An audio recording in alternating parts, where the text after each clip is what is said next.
Hi everyone, here's Dayani again, and in this video I want to be speaking only in English with you guys. So if you want to improve your listening, keep watching this video. Also, you're going to be learning some verbs that can be very useful and handy for daily life. And I'm going to be talking about the infinitive form of verbs in Portuguese and in English. So what is different, what is similar?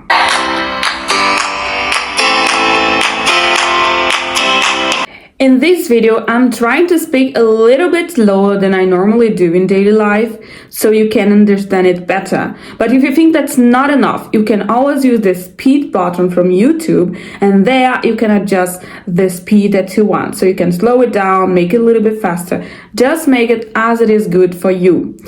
So what I recommend that you do is that you first watch this video, the whole video, the full video, without reading the subtitles, because I am going to be providing subtitles in English and Portuguese, but it's important that you first listening to everything without the subtitles. And once you're done, if you think that you didn't understand so much, there's something that you didn't catch, then you can come back to the video and watch it looking at the subtitles.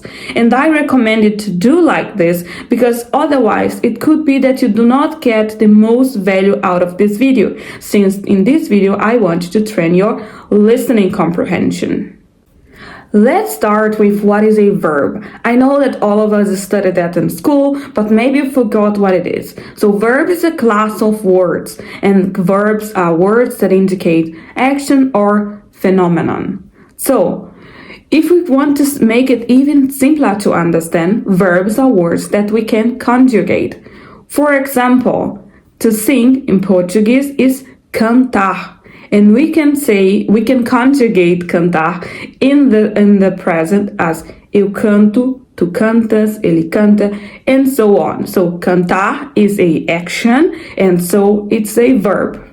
When it comes to phenomenon, I normally think of nature. So to rain is chover, and chover is also a verb, right? We don't conjugate chover because it's a phenomenon from nature, but it is also a verb. It indicates a phenomenon. Another hint is that verbs, they have past, present, and future form. So even though we cannot conjugate chover, we can say choveu, choverá, chove. So this word has future, past, and present form, which means it is a verb.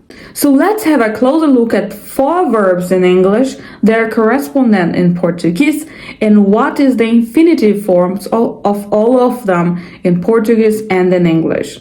The first verb is to sing, which means cantar. The second verb is to be, which is ser ou estar, and you probably learned that verb many years in high school. The third verb is to rain. As I already said, to rain means chover. And finally, the verb to feel. To feel means sentir. So now that we have these 4 verbs, let's have a closer look at them and see how is the infinitive form created. So, infinitive form means that this verb is not conjugated. So when we look in the first side, in the Portuguese side, we see that all the verbs are ending in AR, ER, OIR. So cantar and estar finishes with AR. Chover finishes with ER. And finally, sentir with IR. So that is the characteristics in Portuguese. All the verbs in the infinitive form will finish with these 3 terminations.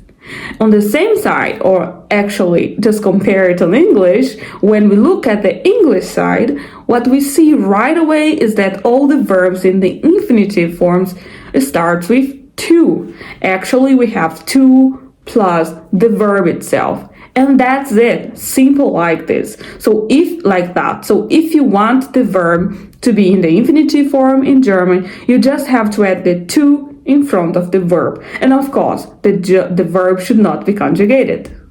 Okay, so now that we already learned that, let's create some phrases with these verbs and try to understand what they mean. The first sentence is, in my free time, I like to sing. So here we see that we wrote to sing. Em meu tempo livre eu gosto de cantar. So cantar is in the infinitive form, and therefore we're gonna have to sing. Second phrase, I am an English student at the same Bromatian language school. Here we see that I am and I mark it both in green because I am will come together, it's already conjugated. And this is the verb to be. So this is a irregular verb, and therefore let's have a look how do we conjugate that. You probably already know, but I want you to remember. So in the present form, we say for to be, which means ser ou estar, I am, you are, she, he, it is, we are, and they are. The third verb is to rain. The phrase is, every time I go to the beach, it rains. So, toda vez que eu vou pra praia, chove. How I said before, chover, to rain, is a phenomenon of nature. And because of that, we were gonna have in front of rain the word it. It rains. It is rains with an S in the end because when we conjugate any verb in the singular form with the pronoun it, he or she, we add an S in the end. So it rains. And finally, the last verb is to feel. The phrase is, I just woke up and I already feel exhausted.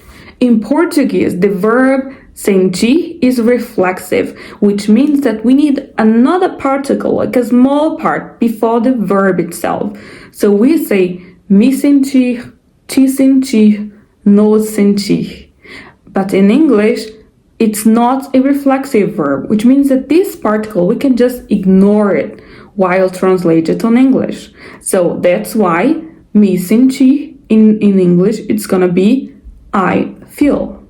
So that was it, the 4 verbs that I wanted to learn, and also this small insight about the words or the verbs in the infinitive form in English. If you took any value from this video, subscribe, like this video, and write here in the comments, did you know about those things already? And if you didn't, what did you like the most? I see you in the next week. Bye!